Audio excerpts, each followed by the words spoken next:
Hello guys, nice to be here. The fountain on the outside of Waikiki, Diamond Head. And wanted to do a super breakdown here. All topics on the table. Starting off with joy and identity. And joy is associated with smiling. The difference between joy and happiness being, when you're happy, a certain event occurs. Maybe you receive a gift, or you're caught in the moment of, go on vacation or something. That's different than joy. Joy is, and it's not to be joyful all the time. Like sometimes we have to be serious and focused on our work. But joy is when you're not working and when you're just in social settings and whatnot, that you're actually happy. You feel, and it's part of it has to do with what you identify with. You're joyful. You're in the fourth chakra of unconditional givingness. And that's actual joy. That's what it means to be human, I believe. And that's achieved as a result of obviously activating the first three chakras, meeting and satisfying your basic needs. Your second chakra desires via masturbation, orgasm, and your third chakra via creative pursuits. That's your emotionality. You're being creative, you're being just focusing on yourself and exercise and music, artistic activity, music listening. All of that gets you all the way activated, so you truly can voluntarily and with no ulterior motives be nice to people and be friendly and essentially be joyful. And it's in a fashion that doesn't want anything from other people, right? That's the whole point of being joyful. It's a sense of completion. And so this is obviously something that needs to occur every single day. You need to activate your chakras every day in order to be joyful. And what the ego does is it creates caveats. It says that you can't be joyful unless you've accomplished this and this, or unless you have this and this, or unless you're being paid this much, or unless you're in a committed relationship with your dream mate. And by the way, all these other terms like significant other, partner, even terms like spouse, or obviously boyfriend and girlfriend, those are very lukewarm, but all those terms are not the dream mate. The dream mate is implicit in its terminology. It's somebody who you want to do the same activities with and pursue the same lifestyle, pursue dreams. I think a mistake people make is thinking that dreams are having a home and children and such. And those more so, I believe, are work. It's a work in order to raise children, and obviously it's worthwhile work. And it can be fun, but it's just anything that requires your time and energy and money, and it's a responsibility that you take on. That's basically work. Dreams are something else. Dreams are things like, it's not even resting or taking a break from work. Dreams are special things that you do. They're things like, I'd like us to do this type of artistic pursuit. We like this type of music, food, clothing, style. I want to live in this certain place. I want to do this certain sport. I want to engage in any particular activity. Photography and what, or anything. That's your dreams. So back to the matter of joy. So, and by the way, in order to actually be ready for a dream relationship, it requires you to not only have your basic needs met and be ready for the relationship you want. If you want to raise children, you have to be obviously financially ready, and if you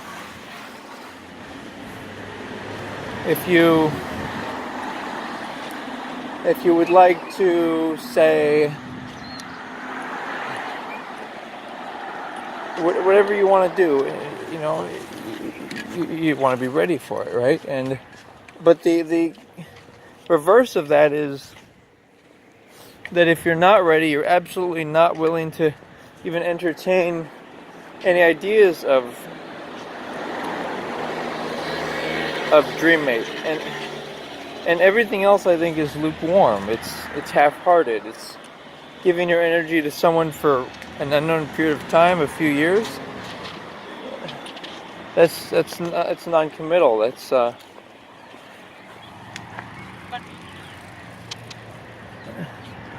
So basically, joy. People think that, like I was suggesting earlier, that an underlying requirement of being joyful or having the emotion of say, royalty, which is a peaceful, stable strength, or perhaps the idea of being classy, This doesn't require money as an underlying theme. It may require such things as financial savviness or strategy or prudency, but that and joy, these high quality emotions of really truly having a good, meaningful life, these require something else. They require one to be knowledgeable and want to independently create their world. Not only meet their basic needs, desires, and wants, the first three chakras, but also for them to want, this is something to do with the third chakra, stuff like trophies, let's call them. So things to look forward to in life. Trophies are things like fancy jewelry, or cars, or vacations, or social, events, the amenities, of life. And these are supposed to be trophies. They're not supposed to be gifts. So in the psyche, I think joy, or the ego, thinks that, as long as I have these certain things, as long as I have a certain amount of money or whatever it is, then I will be able to be joyful. But or as long as my body's have certain qualities, then I will be joyful. But that's not actually how it works. The way it works is your joy is derived from wanting to create your own world. So activate your own chakras and create your own world. When you want something, an amenity, like let's just use an example, a piece of jewelry, right? When you want that, let it be a symbolic and representative and a reminder of something that you've done, something meaningful, instead of hoping that it will be given to you or it'll be somehow easy to get. See, the ego also makes it think like you can have that it doesn't take you can quickly get things. You can quickly get a sense of meaning in life, and it takes time to do that, just like it takes time to create fine pieces of art. And another theme and concept of all of this is that you actually, in order to experience quality and refined things in your life, you have to do two things. You have to choose them, not feel badly when you don't have them, but rather choose them when you have a choice. Choose to talk in a more sophisticated, specific manner, dress in a certain way. Sometimes you may not have the choice to. Choose healthy food and whatnot if you have a choice. Be selective about your relationships when you have the choice, the option. It's a nice home here. Nice homes. And so it's those choices that are the actual you.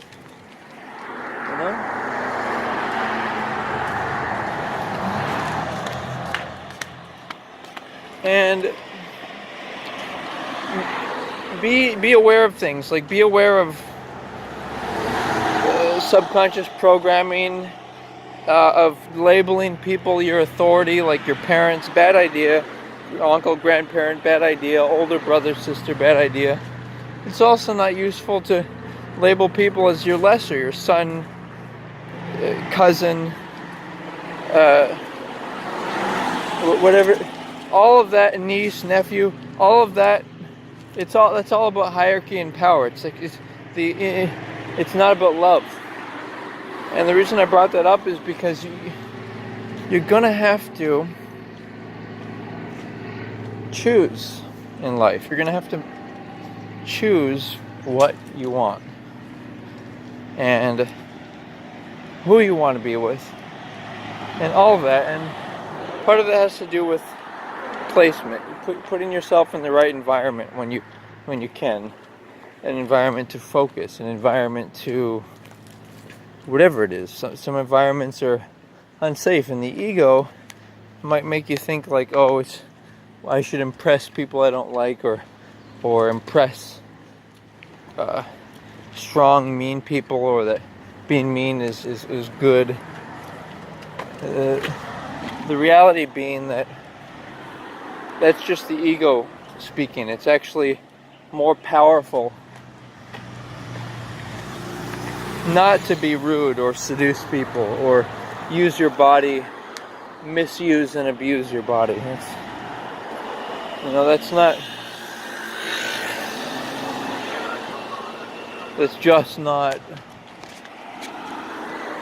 the real you, it's not true joy.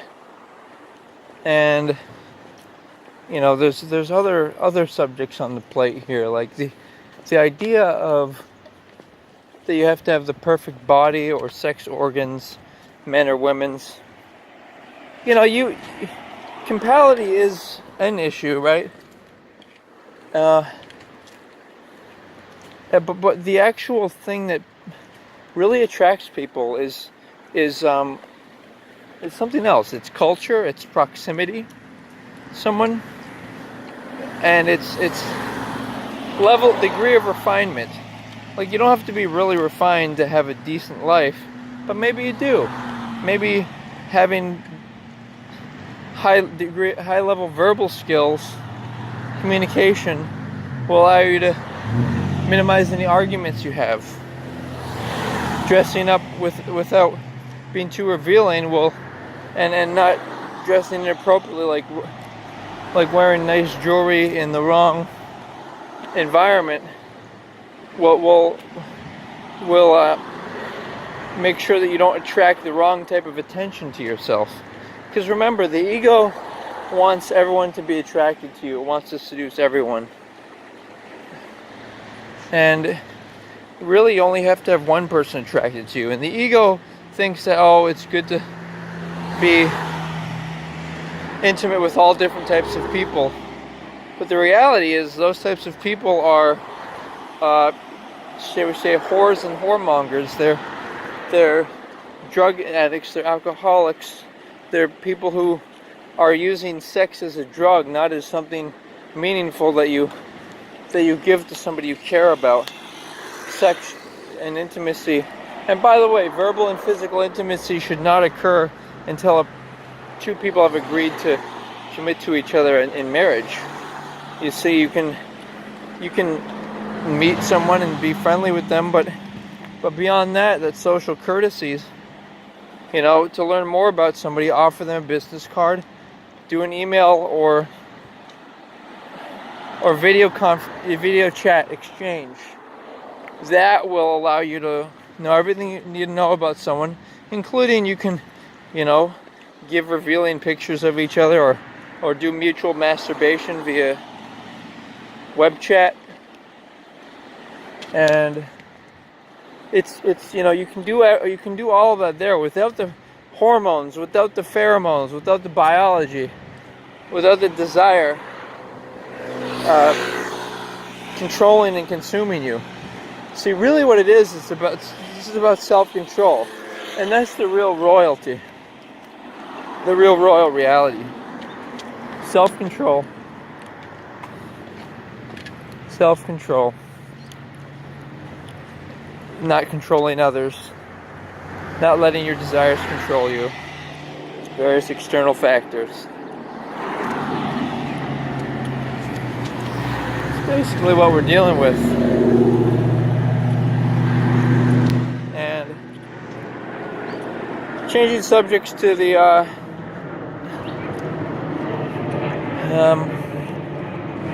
oh, by the way, on sexual compatibility, further elaborating to suggest that how deep is a woman's A spot, or the basically the full vagina. It varies. I think it's between 4 and 9 inches in, and so a woman can determine that with sex toys. And this may or may not be a determining factor as to whether you want this person to be your dream mate, to share dreams together, share life together. Like I was saying, a lot of times it's not even riches, it's not muscles, it's not sex organs. It may be things like health. I think health of the skin and health of the sex organs is important. Virility. What else? Having a nice, well-formed posterior. That could be significant. We have different factors.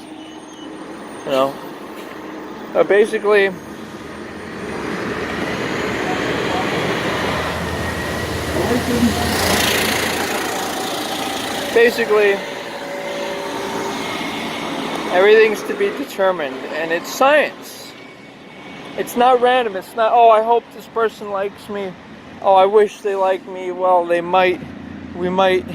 Hopefully they find my body attractive, or I wonder if I want to orally pleasure their sex organs. By the way, that's a major thing that defines whether or not you're attracted to someone. The willingness to orally pleasure. And basically, there's kind of an illusion that goes on when you're around the opposite gender or people you're attracted to, whether you have a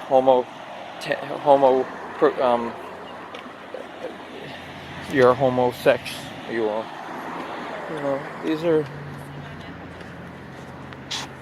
all things to consider, and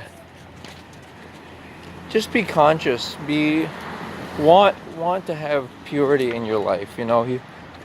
the idea of a virgin, right? Well, wouldn't you want a virgin? So, in that sense, be that yourself. And so we're transitioning to the subject of money. When people have money and housing, it can distract them from everything. It can distract them from creating their dreams, coming up with ideas. It can make them want to pursue non-dreammate. It can like make you want to invite someone over to your house.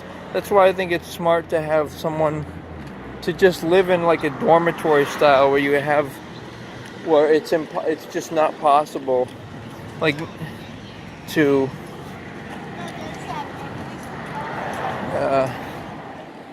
I'm gonna check out the ocean here. I used to see this nice water here, beautiful expanse. Yeah. Well, basically, we're throwing out we're throwing everything on the table here. The idea that you can envy someone for money they have is actually not, a lot of times spoiled people, you can look at the way their body, or they're often referring to somebody else as their father, or maybe their husband is their authority, and you can see that they're downtrodden, and that's not what you want. You want whatever you can do to not give up your soul, not give up your spirit. That's your power, that's your energy. That's why people might think, oh, well, why not experiment? Why not? You don't need to experiment. People know how to have sex. That's silly. But what you do need to do, however, you need to create your reality. Thanks for considering my content here. More follow-up on thenewrelationships.com. Aloha.